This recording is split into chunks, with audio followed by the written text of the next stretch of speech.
guys, it's the Wandering Wind, and today I want to talk about something that's kind of interesting to me. I want to talk about the question of, is it necessary in today's world for churches to use social media as a vehicle to spread the gospel? Now, based on what you guys heard in my earlier video, about me becoming a social media consultant / coordinator, you know that eventually my answer is probably going to be yes, and you'd be correct. But I want to argue, or not argue, but present both sides of the coin. So, let's start with the no answer. What do we have that backs that up? Well, first of all, the internet itself is rife with temptation and with just pitfalls and traps that make it dangerous to be on social media. Even the most innocuous Facebook page or Twitter account can be assaulted with inappropriate pictures, inappropriate visions, inappropriate all kinds of stuff. Another thing that can happen a lot, and that does happen a lot, is that with social media itself, it is easy to distract oneself from the important things in life by mainly prioritizing the performance of a particular social media account or a YouTube channel, if you go that route, or whatever. And I agree, this can be a problem. Also, unless you dedicate either a lot of time or a lot of funds to this kind of thing, a lot of social media accounts created by churches eventually fail because they either were seen as a quick fix, or they were seen as a one-person job, when in actuality it's supposed to be a team effort. More on that in a second. And then I think the final point that I want to try and make in defense of the argument against it is that when it comes to social media, it's constantly changing, it's constantly becoming another beast and another kind of just overall entity in itself. Social media never stays static, and it's very unpredictable. And many churches probably think that it's not worth it if what works one month won't work the next month. What they don't know is that it can be worth it if you know what you're doing. Okay, now I'm going to go over to the side of it is worth it, it is useful, it is good. So, just a second. This side good, this side bad. Sorry. So, on the yes answer side, we have a lot of good things. First of all, if you're a local church and you target local people in your area on Facebook, on Twitter, on Google+, on Instagram, on Snapchat, you can actually get quite a lot of word out about what you do, what kind of outreach programs you have, what kind of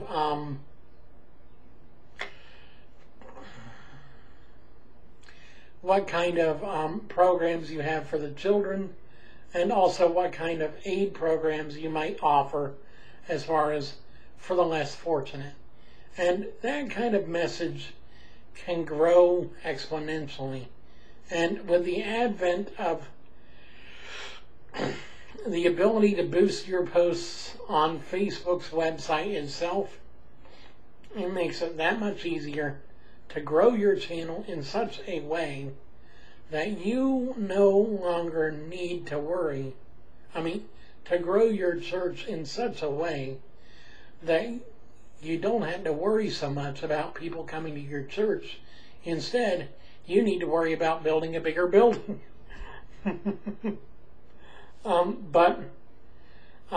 No, I feel like when it comes to social media, if you can use it to reach your local group, great. Another benefit that goes towards the side of, yes, social media is good, is that when it comes to outreach to not just people in your area, but to people around the world, social media is a boon because it's lightning fast connection between you and another person across the world. A lot of times, if you do a post right, it will be seen by at least 10,000 people. And those 10,000 people will make sure that they show it to their friends and their friends and their friends and their friends until finally you have a post that is significantly larger than what you'd ever thought it would be. Another thing that's very interesting and very, very important is that when it comes to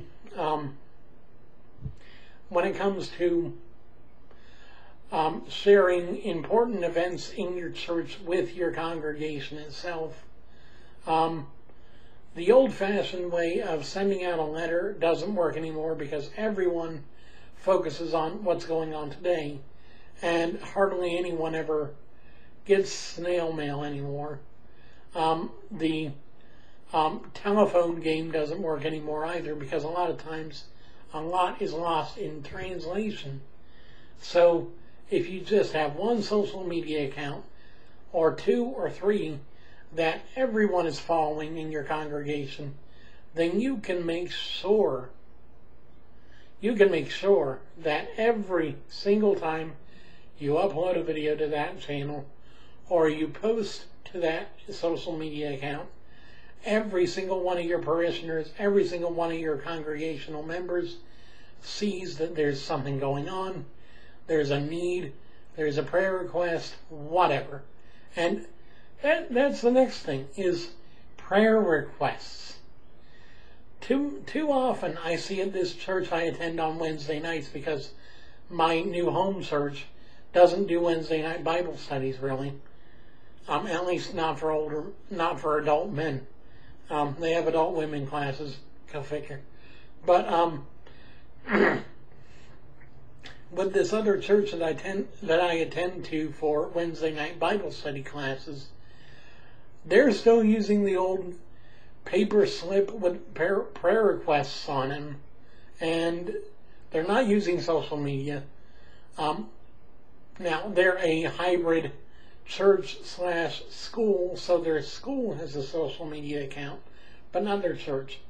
And even if their church did have a social media account, they don't publish every day. They publish maybe once a month, and usually it's just a little bit, not a lot.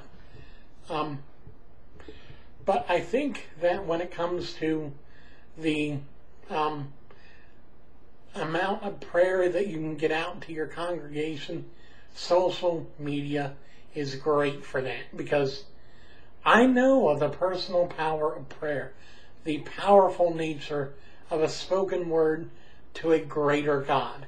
And social media can make that magnified 100-fold, because you have that being seen by every one of your congregational members, and then some if they share with their friends and their friends and their friends, and it goes viral.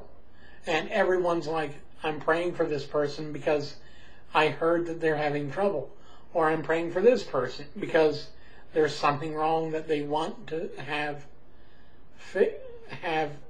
fixed, or I'm praying for this person because they're thinking of going in a new direction with their life. And I mean, the power of prayer is what got me here.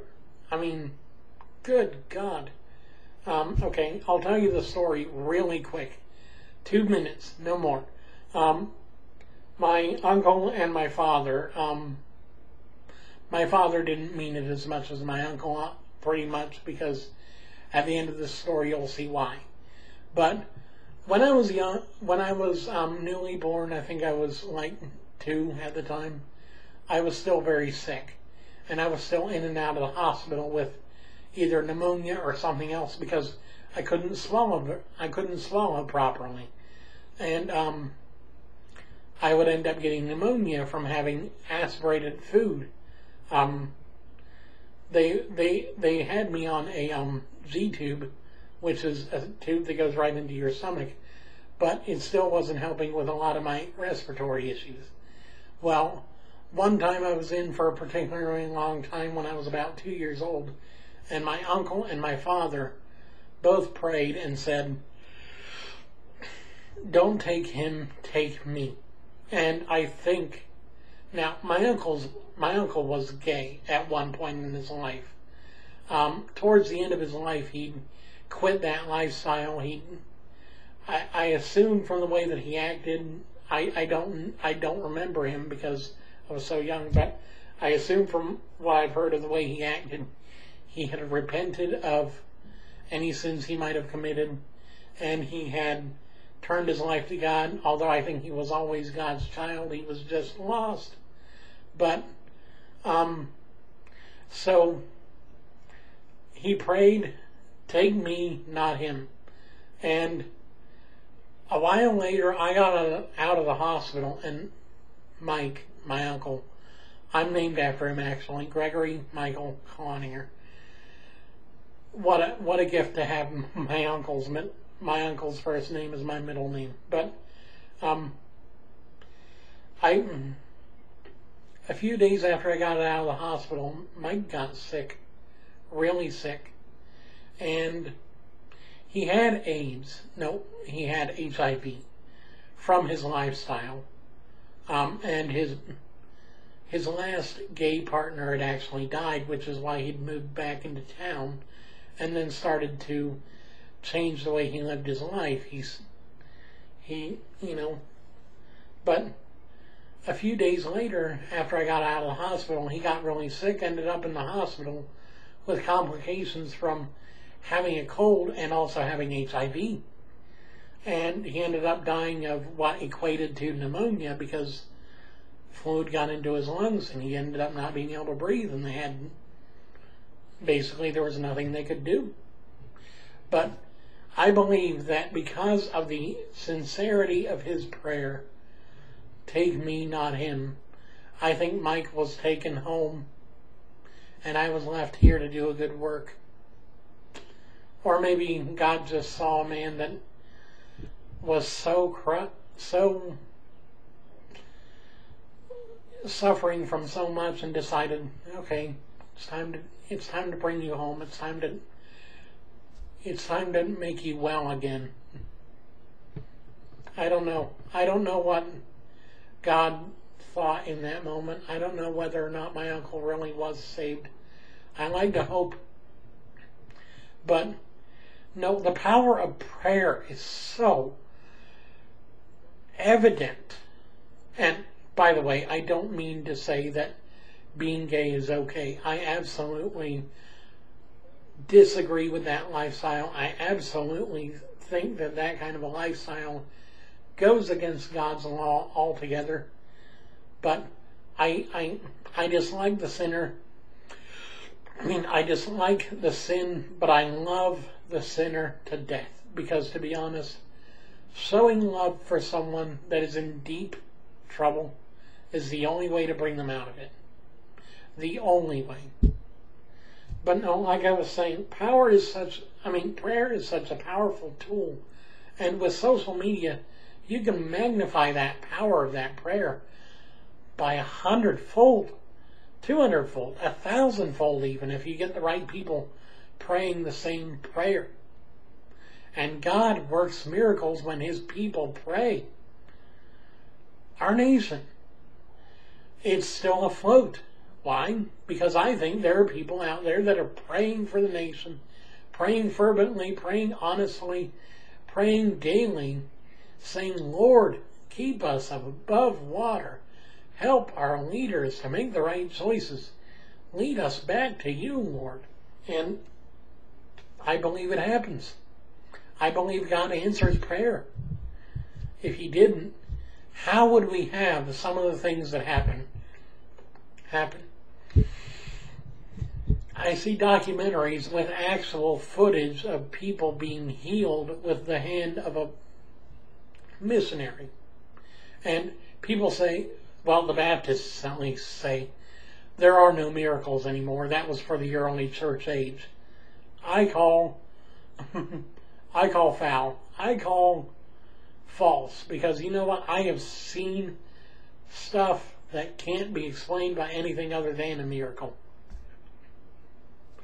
So, I'm sorry that turned into a sermon. But social media is definitely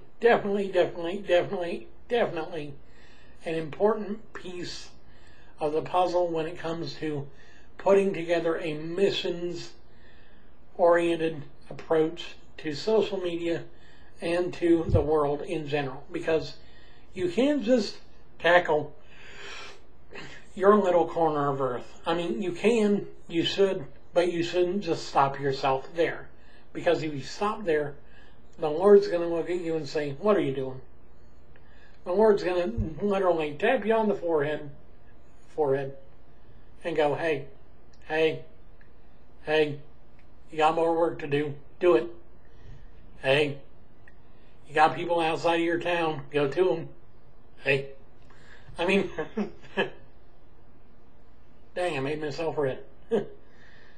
Well, hey, when you ignore the Lord long enough, you kind of get hurt. Anyway, that was my opinion on social media and the church. And to be honest, I am a little bit biased because A, I'm getting a new job, and B, I do believe social media is... Sorry about that. You see more and more online churches every day, and more churches that are using social media as a vehicle for reaching the lost with the gospel. And I'm like, those churches that are behind and don't want to move forward, they're going to get left behind as far as reaching other people. They're going to end up stagnating. They're going to end up just being the congregation they are. That's not what we're called to do. We're called to go into the world and preach the gospel. Go into all the world and preach the gospel. Isn't that what Billy Graham did? Isn't that what Billy Sunday did? Isn't that what all these other big evangelists did? Isn't that what we're supposed to do? Every day of our life, we are called for one particular purpose: to go speak the name of the Lord and to proclaim His victory over death, over hell, over sin, and over that gosh darn serpent.